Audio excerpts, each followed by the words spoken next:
Hello friendly faces, welcome to another video.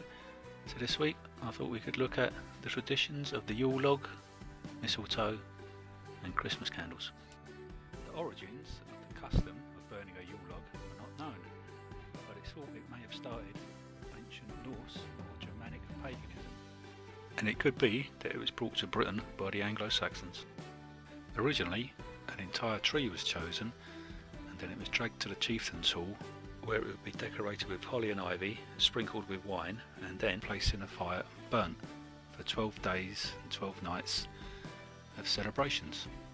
Over the centuries, with the disappearance of the big open fires in chieftains' halls, the tree became a log, and pieces of it were fed into the fire for 12 days and 12 nights.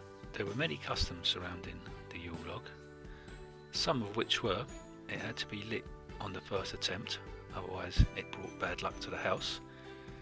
It had to be lit from the ashes of the previous year's log. The ashes of the log, once it was burnt, were to be kept under the bed, and this would protect the house from lightning strikes and evil spirits. Also, it had to be lit with clean hands, as dirty hands showed disrespect to the log and the house spirits.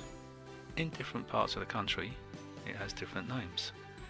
In the northeast, it's called the Yule Clog, and in the Midlands and the West Country, it's called the Yule Block, and in Cornwall, it's called the Stock of the Mock.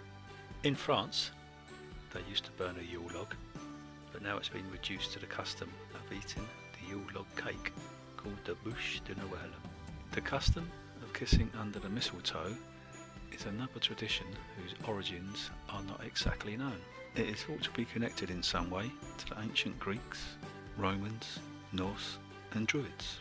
The chief Druid would climb an oak tree and cut the mistletoe with a golden sickle, and when it fell, before it could touch the ground, it would be captured in a white cloak. The ancient Greeks and Romans also believed that mistletoe played a part in fertility, and the Romans would hang a sprig of mistletoe above their doors during the feast of Saturnalia to bring good luck. An ancient Norse myth states that if while out in the woods and you happen to encounter a foe while standing under a tree where mistletoe was growing, you both had to embrace and lay down your weapons for a day. In the Christian era, mistletoe became associated with Christmas and was used as a decoration. It also continued to be associated with fertility during the Middle Ages. The custom of kissing under the mistletoe is referred to as popular among servants in late 18th century England. The serving class of Victoria, England is also credited with perpetuating tradition. Tradition dictated that a man was allowed to kiss any woman standing underneath mistletoe, and that bad luck would befall any woman who refused to kiss. Candles were also originally used to decorate Christmas trees until safer electric lights were invented. In some parts of Ireland, it was traditional to have a Yule candle instead of a Yule log. Perhaps the most famous use of candles at Christmas are carols by candlelight services. These are services when the church is only lit by candles.